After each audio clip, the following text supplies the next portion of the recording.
about the first half of 30 Rock Season 3. And it's really funny. I hadn't seen the episodes. And, like, I bought this. I probably didn't pay very much for it. Quite a while back. Secondhand, yeah. But I figured, well, I've already seen them. Well, I hadn't. Yeah. I don't think I'd seen any on the first half of this disc anyway.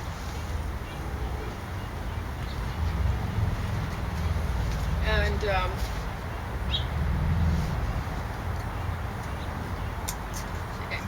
watching 30 Rock, well, these seasons I hadn't seen before, but watching 30 Rock again now, after, like, it's been years since I've watched 30 Rock, but I'm still so impressed with Tina Fey. Wow. I mean, this was created by her. Yeah. And she did such a great job. You look like you're going to lose some sandwich there. I'm a little bit concerned about that. I can hold it. No, don't worry. You sure? Yeah, I'm going to just take a Tina Fey sandwich and make. I finally remembered to make James some bread this morning.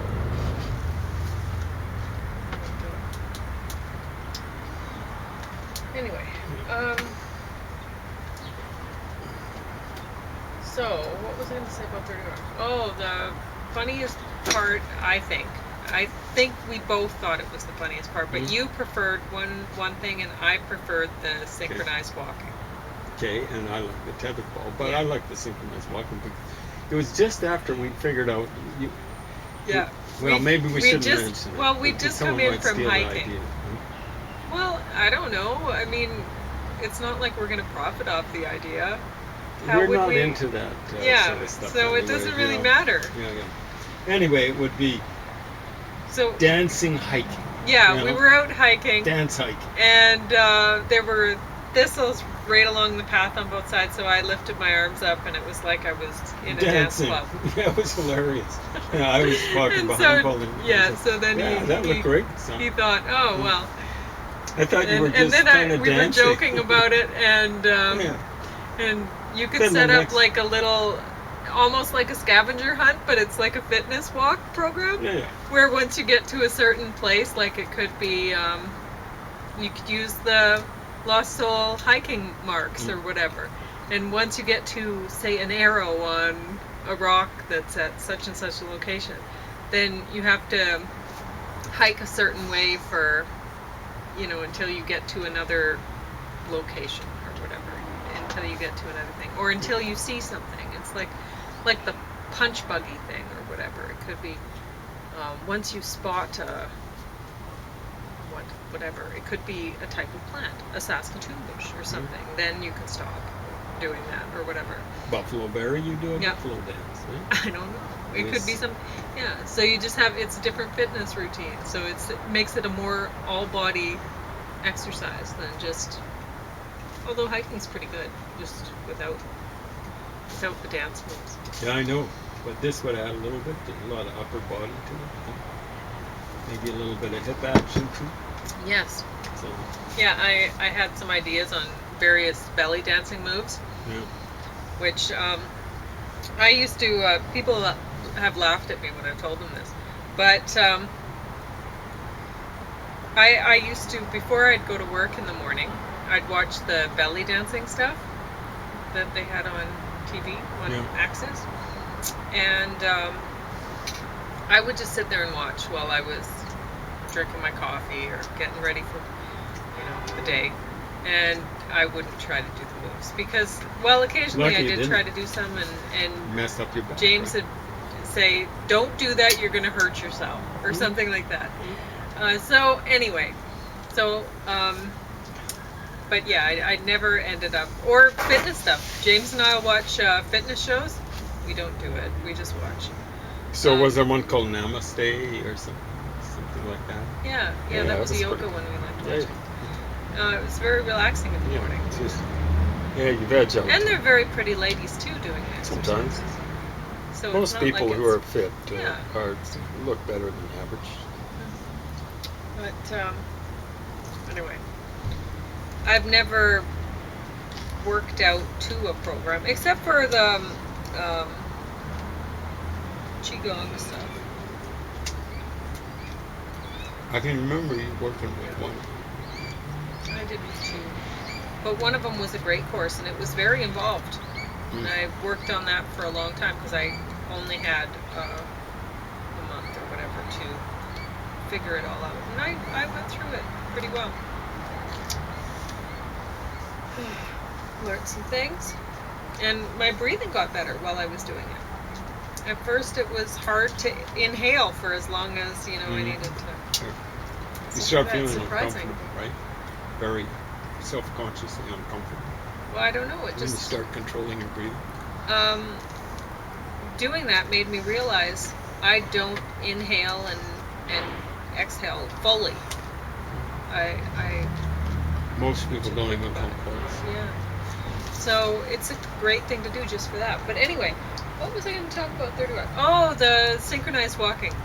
It's so funny, at least for me. Like with the Monty Python Silly Walks, that I didn't find that funny. But with 30 Rock, it's just a little flash of it's like what, 2 seconds or something of showing come up. They leave it mainly to your And imagination, right? it's so awesome. I mean, that's all you need is just that little sight. And then you start thinking about whatever other moves that they could be doing. You don't need to stretch it out. With Monty Python, it was way too long. With Sometimes 30 they Rock, do that. it was perfect. It was just a little glimpse, the idea, and your brain's going to run with it anyway after that. So, I suspect most of the 30 Rock people come from improv. yeah. So they have to work with an audience. So I think a lot of those fellows from, and they were all fellows, weren't they? They'd have the occasional You didn't woman. want pickle? I Not don't yet. I don't think I needed it, Okay. actually. No. I just didn't want to get open to those things. I've seen you struggling with them. I thought it'd be our own little comic sketch. No, it's not going to be hard to do. Anyway, I think they came from university. The Python. Oh, yes. So, Yeah, that different is kind of thing. But all the characters, I don't know that I would love them in any other role necessarily. But I suspect they all came through Saturday Night Live. yeah, So the guy who plays Tracy Jordan, who knows what sort of roles they do tend to play different roles, right? Tina Fey's great at that. Mm-hmm. Alec Baldwin generally plays Alec Baldwin, but there's so many red guys that are like him. exactly. Like So he's great for I playing that suspect. part. I think Saturday Night Live's still going. He'd probably play a great Donald Trump.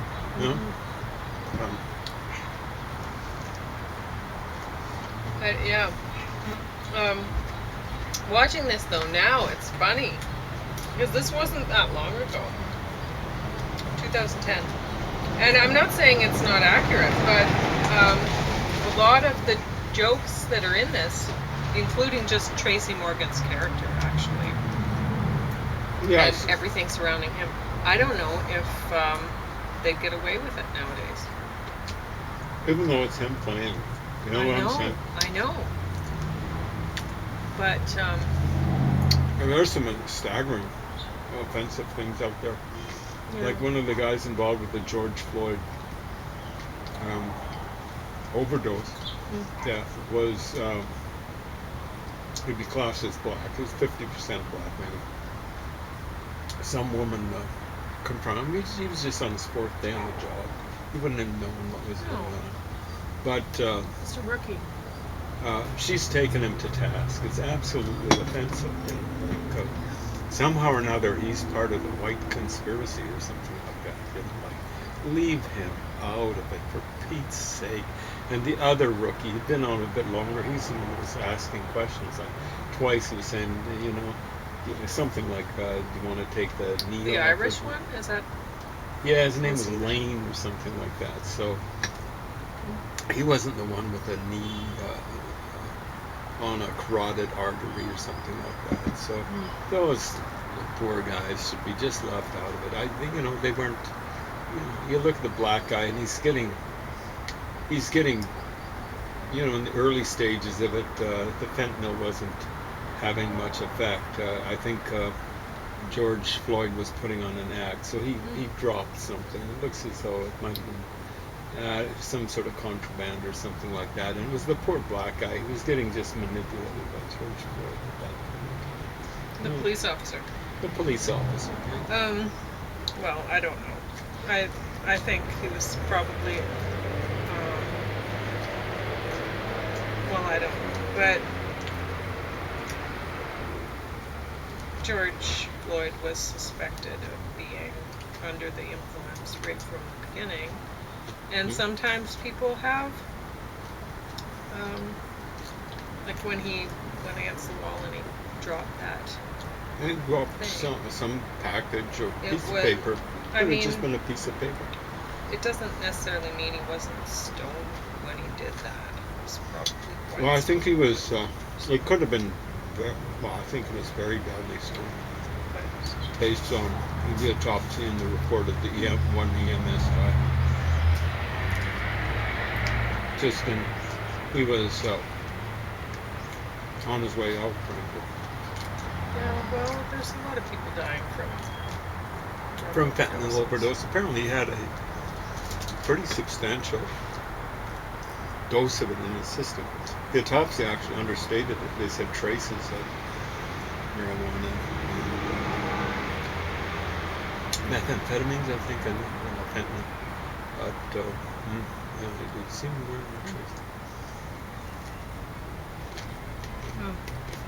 Anyway, I'm not going to say anything about the culpability of Chauvin, the guy who had the knee on there. The Frenchman. And I really don't want to comment on the white Hmong guy. I mean, he's come from a situation. He's come from Laos. I think he's 100% that. Coming from a place where they were abused by left-wingers, imperialized by left-wingers coming from North Vietnam, and to have him abused by left-wingers again seems absolutely shameful. You can't really expect white Hmong people to be with the program of being left-wing. I suspect he's quite right. Why? I don't understand what white Hmong is. Well, actually, I don't know if is that a white religious Hmong. type, or do you know anything about it? We're an ethnic group. Okay. Former French Indochina, from what I can get, and also in China. And they don't like Chinese imperialism. They don't like North Vietnamese imperialism. I don't blame them. Well, honestly, it seems kind of odd to me that they were allied with the United States during the Vietnamese War. Well, it seems strange because the Frenchman, he's married to a white Hmong woman. I'm not sure about white Hmong. I've been aware of this group since the 80s, so that's over a generation. And White Hmong? White Hmong. I've got a white Hmong primer. I bought it back then. So, and it was, I think it was put out by the Americans, right? American government. So you could see that it was probably intended for military and diplomatic personnel, right? Which is anything. But it didn't go well for them, right? Well, honestly, it seems strange to me, the whole thing. Because what I was noticing early on with just let me say, that guy or his parents were refugees. Okay.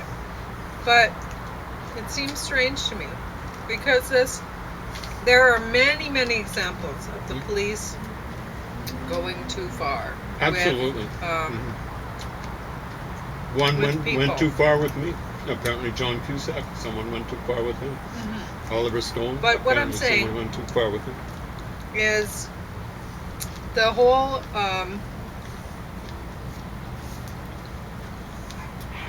Black Lives Matter or whatever, whatever. It definitely seems like a distraction away from COVID. So it's something to encourage people to look at this and react to this rather than. It's been around before, you know what I'm saying? No, but it's strange to come up when it did. Mm-hmm. And then there's a lot of examples of like why did this George Floyd thing become the thing to rally around? It was a great When video.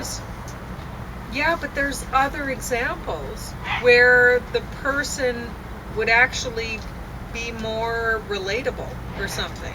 I mean, Absolutely. it looks to me like he's a drug dealer who was dealing drugs at the nightclub he worked for.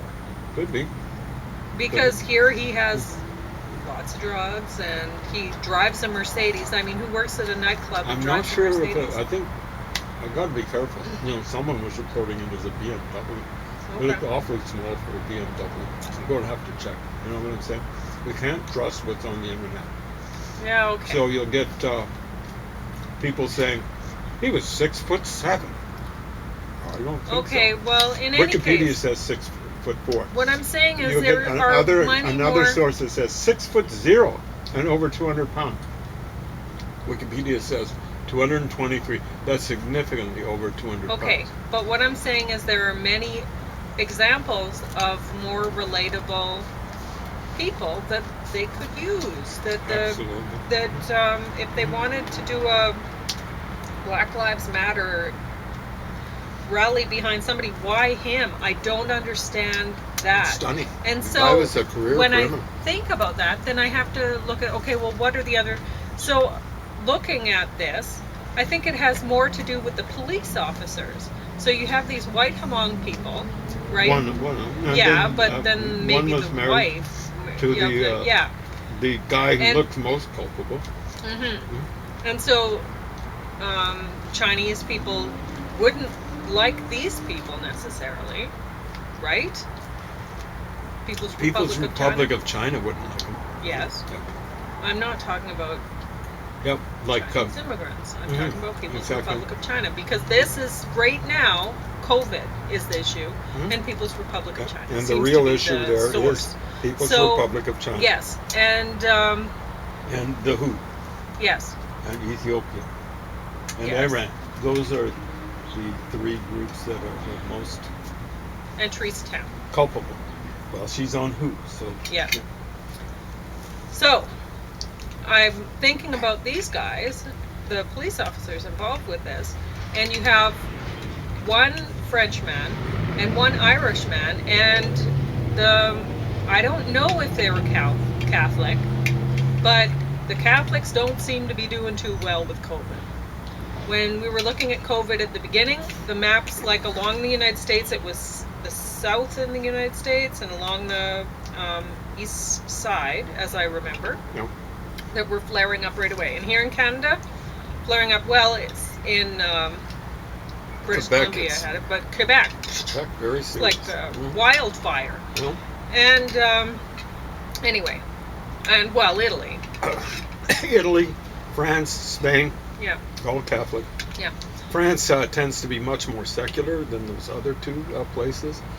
Now, having said that, Germany handled the crisis quite well, both in terms of infection and in terms of their economy.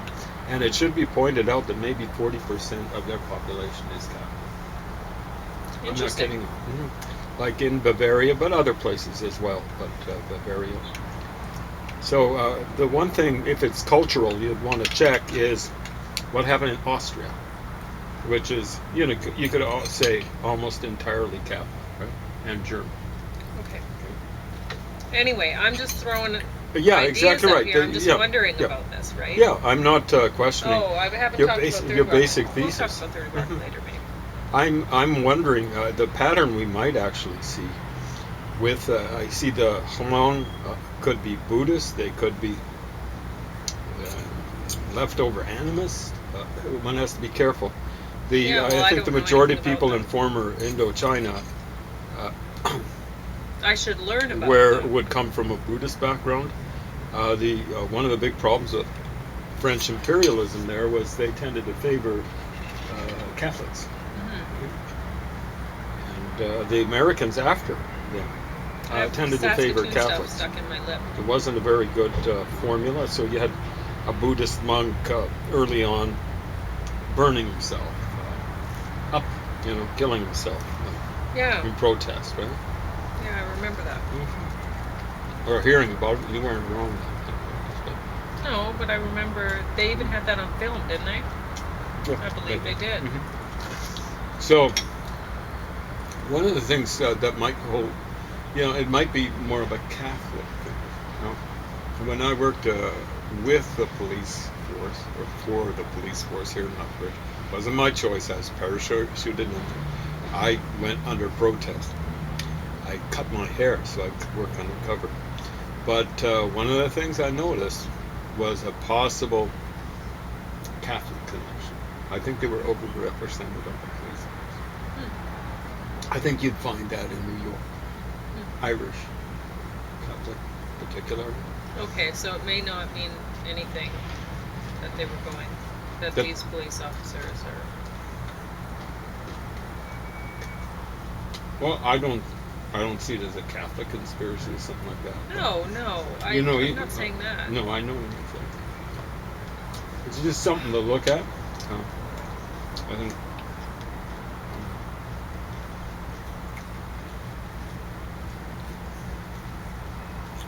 I think Catholics should kind of examine why, if indeed it's a pattern, why it would be that way.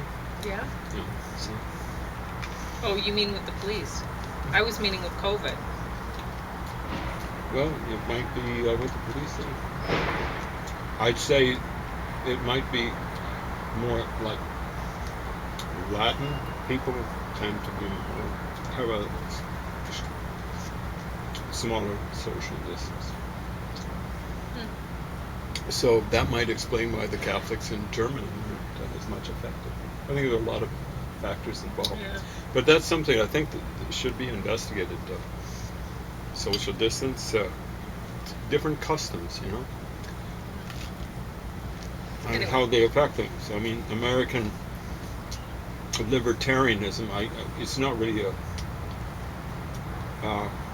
concern about freedom. Because freedom is a higher thing than liberty, the way it's been interpreted by libertarians. Like, freedom is something where you might have the right to do something, but you don't necessarily do it. You know what I'm saying? You kind of, so maybe you got the right to go out and without a mask. Maybe you should, but you don't do it. Yeah. You don't do it. No, I was out today because I went to get some stuff. And lots of people getting ready for September. well, there are very few people out shopping, and they That's don't interesting. have it. Okay. I mean, where the doors are close to the till, and Mm-hmm. I mean, people just walk right by. They don't say Exactly right. 2 While meters you're away, lining up. but but that's just I guess I just need to make sure I don't shop in places that have that. Yeah, and you just want to minimize your exposure. Don't go shopping every day, every week, really. Anyway, but I'm impressed by, like, I did notice some stores there was that have mandatory masks now. You have to wear a mask. That's good. Yeah. They're ahead of the curve. Yeah. But I'm And- looking for Lethbridge to follow Calgary and Edmonton, requiring on all public transit, all public buildings, not City of Lethbridge buildings, all public buildings, masks required. Yeah. I'm actually surprised that we're not seeing a whole lot of crime and stuff like that. Because I mean, if you're wearing a mask, if everyone's wearing a mask, they wouldn't be able to be identified Mhm. on on CCTV or whatever. Well, point yeah. So I'm actually quite impressed with people in general, just for that. About that, yeah. Yeah. Because we tend to think, well, people, many people, maybe the average person, there isn't some sort of police presence. Yeah. They're going to go wild and crazy. Yeah. Yeah. But it looks like people are staying pretty responsible that way.